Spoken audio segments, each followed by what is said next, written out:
Hey guys, good morning. कैसे हैं आप लोग? आशा करती हूँ अच्छे होंगे और मैं भी अच्छी हूँ। तो यहाँ पे मॉर्निंग का टाइम हो गया है और जैसे कि मैं गुड़गांव पहुँच गई हूँ। तो आज है डेट कितना जी? 27। और 26 को पहुँच गई थी मॉर्निंग में, बट बहुत ज़्यादा काम हो गया था क्योंकि सर्दी के कपड़े वगैरह लेकर आई थी तो सारा वॉश की। और फिर उसके बाद जानते हो कहीं भी घर बंद करके जाओ तो गंदगी हो जाती है। फिर मैं सारा क्लीनिंग वगैरह की तो कल बिल्कुल भी टाइम नहीं मिला। तो मैं सोची आज चलो आप लोग से मॉर्निंग मॉर्निंग में मिल लेती हूँ। तो यहाँ पे देख सकते हैं आज है गुरु पूर्णिमा। आज बच्चे की भी छुट्टी है तो इन लोग भी मस्ती कर रहे हैं। अभी टाइम हो गया है 8:25, बट अभी नहीं उठेंगे तो नींद से उठ गया है। बट सौम्या अभी नहीं उठी है, सौम्या नींद में है। और गाइस जैसे कि देख सकते हैं मैं ब्लैंकेट कल आते आते लेकर आई क्योंकि मेरे पास यहाँ पे ब्लैंकेट नहीं था। तो मैं गई अपने फ्रेंड के साथ मार्केट और इवनिंग में ब्लैंकेट लेकर आई और साथ के साथ कवर भी लेकर आई हूँ क्योंकि कवर चढ़ा दूंगी नहीं तो फिर गंदा होता है तो ब्लैंकेट धोने में बहुत मुश्किल हो जाता है। तो मैं कवर भी लेकर आई हूँ, देख सकते हैं आप लोग। कवर पड़ा है 750 का और ब्लैंकेट है 1900 का। तो मैं दोनों लेकर आई हूँ और अब चलिए मैं चलती हूँ किचन में। तो मैं फाइनली गाइस बता दूँ आप लोग को, चाय तो मैं पी ली हूँ और अब कुछ करूँगी खाने का तैयारी। तो कल मैं मंडी गई थी जिसमें लाई पालक, टमाटर, सेम और गोभी, आलू, मिर्ची, धनिया पत्ता, मूली और बैगन और मटर। तो सौम्या बोली मम्मा मटर का निमूना बना दो क्योंकि मैं गया में बनाई थी तो इसे बहुत टेस्टी लगा था, बहुत अच्छा लगा था।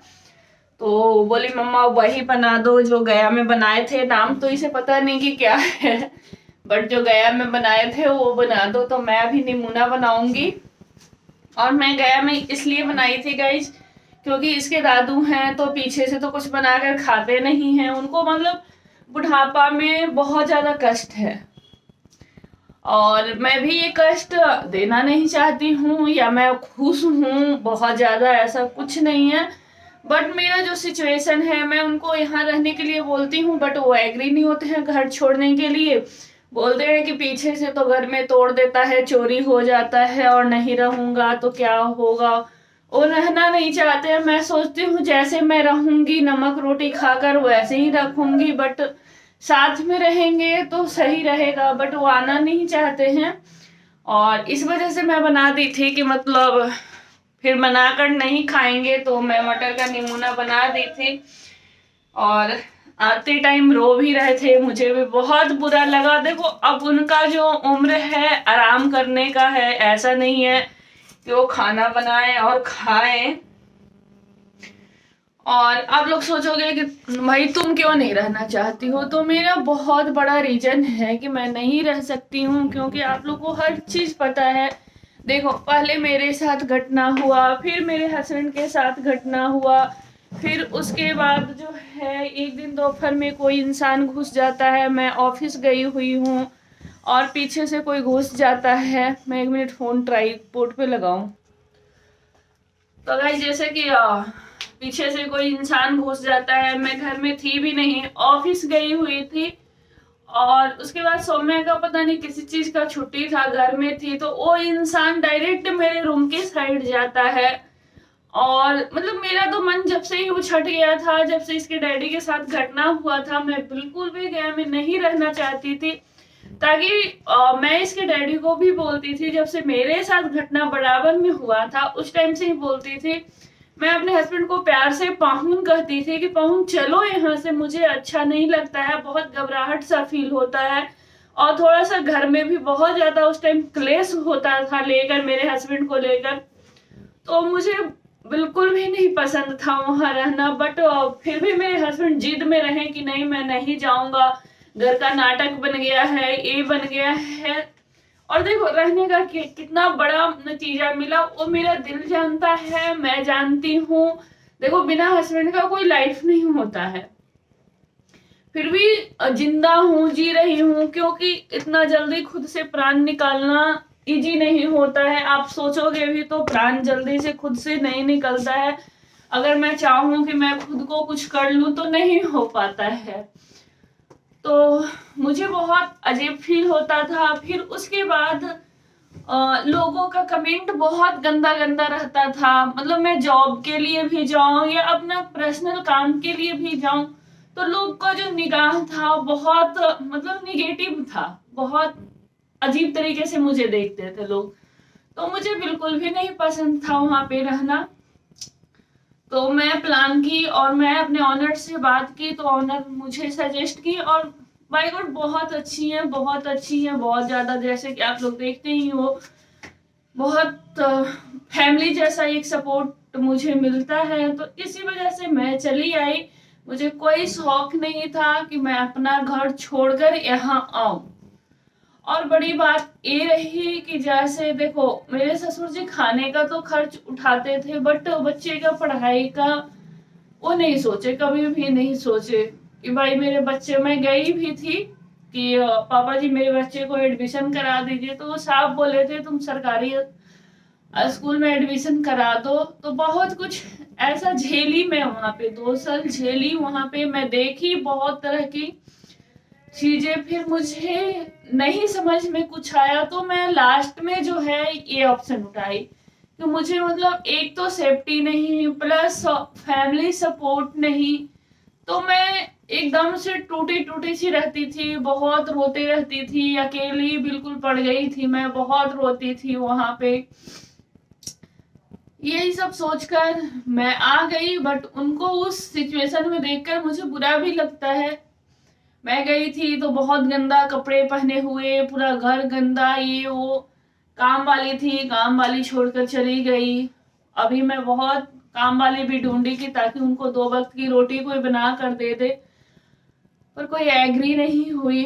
क्योंकि कुछ लोग हैं ऐसे घर में कि आते हैं और अपना कर्माता दिखा के चले जाते हैं, जिनको भुगतना है वो भुगत रहे हैं।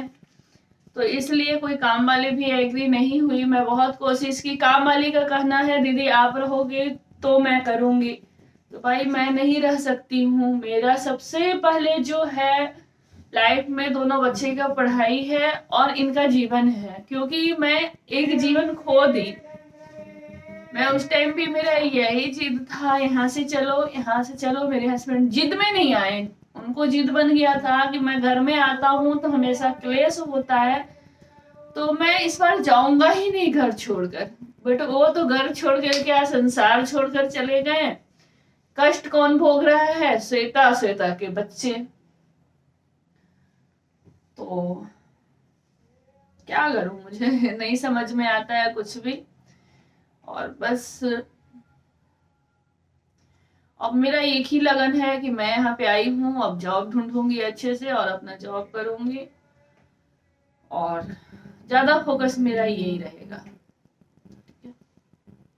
तो बुरा लगता है अपना फैमिली को छोड़कर आना, अपना घर छोड़कर आना। फिर भी मैं नहीं रह सकती हूँ। मेरा सब कुछ है, घर है, अच्छा है, फैमिली नहीं भी सपोर्ट करते फिर भी मैं रहती। मैं जॉब करके खुद रहती, रह भी रही थी, 2 साल रही भी, कोई सपोर्ट नहीं था। अपने बल पे बच्चे को एडमिशन कराई, पढ़ा रही थी, पहना रही थी कपड़ा, सब कुछ कर रही थी। बट वही है कि जब बचेगा ही नहीं कोई तो फिर जॉब और मकान क्या करेगा। कोई का नाम होता है ऐसे कैसे कोई मार देगा, तो अरे इन्हें कैसे मार दिया यार, ऐसे कैसे कोई मार देगा। तो इन लोग तो इतना छोटा है, उतना बड़ा इंसान को मार दिया। मेरे साथ घटना हुआ था। मैं सोचो कि मतलब उस टाइम लगता था कि किस्मत की अच्छी हूँ, बट अब लगता है कि किस्मत की सबसे बुरी थी मैं कि मैं बच गई। मैं अगर उस दिन चली जाती दुनिया से तो आज ये जो घटना है ना वो मैं नहीं देखती, है ना। उस टाइम मुझे बहुत अच्छा लगा कि मैं किस्मत की बहुत अच्छी हूँ कि आज बच कर आ गई। उस जमात में भी तो बहुत लोग थे, किसी और के साथ कुछ नहीं हुआ, मेरे साथ ही क्यों हुआ। ड्रिंक करने वाले धरती पे करोड़ों लोग हैं, ज्यादा ही हैं, उन लोगों के साथ नहीं हो रहा है, मेरे हस्बैंड के साथ क्यों हुआ। घर में बहुत लोग हैं, किसी और के साथ कुछ नहीं हो रहा है, मेरे साथ ही क्यों हो रहा है। तो फिर भी लोगों को माइंड नहीं खुल रहा है। तो अब मुझे एक ही चीज माइंड में सोच ली हूँ लोगों के कहने पे मुझे नहीं चल रहा है, जो मेरा दिल और जो मेरा आत्मा कहेगा वही मैं करूंगी। क्योंकि लोगों को कहने पे मैं गया रही, आज मैं अपना हस्बैंड खो दी। हस्बैंड खोने के बाद 1 करोड़ अछरंग जो होता है मेरे देह पे लगा। कोई बोल रहा हस्बैंड मरवा दी। कुछ दिन बाद पहले तो सब लोग आए, बहुत ज्यादा मतलब गीत गाना, तुम विपुल बनो, बेटा बनो, तुम नहीं देखोगी तो कौन देखेगा, ये वो करके बहुत संतावना। और मैं सच बताऊं गाइस, बहुत जल्दी अपने आप को रिकवर कर ली थी, क्योंकि मुझे पता था कि मेरा कोई सपोर्ट नहीं है, कुछ नहीं है। तो मैं बहुत जल्दी रिकवर अपने आप को की थी, क्योंकि मेरा बच्चा चलता था बिना चप्पल का, किसी का बाल नहीं बंधा है ऐसे। तो और देखो, किसी को आइडिया नहीं होता है किसी के घर में कोई कपड़ा पहना दे रहे उस पे से उस पे, उस पे से उस पे, वही करने के लिए लोग किया था। बट जो एक माँ होती है ना, उसका दर्द कोई नहीं पूरा कर सकता है। तो फिर उसके बाद मैं खुद रिकवर की। उसके पहले मैं ससुर जी के पास एडमिशन के लिए जाती हूँ, कोई रिप्लाई नहीं मिलता है, यही रिप्लाई मिलता है कि सरकारी स्कूल में करवा दो। मुझे नहीं अच्छा लगा। फिर मैं ऐसे ही बातें करते करते मैं जॉब पकड़ी, जॉब पकड़ के मैं अपनी बेटी का एडमिशन करवाई, बेटा का करवाई। उसके बाद जैसे मैं मतलब थोड़ा निकलने लगी बाहर, तो लोगों का कमेंट, मेरे ऊपर निगेटिव कमेंट आने लगा। कुछ लोगों ने जैसे मेरा पहनावा ओढ़ावा देखकर यही मरवा दी हस्बैंड को। मैं हमेशा अभी भी प्रेयर करती हूँ, हे नाथ, आप हैं, आपके अलावा कोई नहीं है। आप जानते हैं, मैं जानती हूँ, तीसरा पर्सन कोई नहीं जानेगा। आप अगर आप सच के इंसाफ देते हैं तो जरूर दीजिएगा, अगर सच के साथ देते हैं तो आप जरूर देंगे। बस यही दुआ सुबह शाम निकलता है मेरे दिल से। और ना मेरा किसी के सामने गिड़गिड़ाने का, रोने का कुछ भी नहीं है ताकत कि मैं किसी और के सामने गिड़गाऊं, रो, क्योंकि सब मजाक उड़ाते हैं। आपके मुंह पे कुछ, पीठ पीछे कुछ, तो इसलिए तो बाकी कुछ अगर ज्यादा बोल दी होगी तो सॉरी, क्योंकि मेरा खुन्नक जब आता है तो मैं कुछ ज्यादा ही बोल जाती हूँ, मुझे भी पता है। बट जो मेरा दिल से निकलता है, सच निकलता है और साफ निकलता है।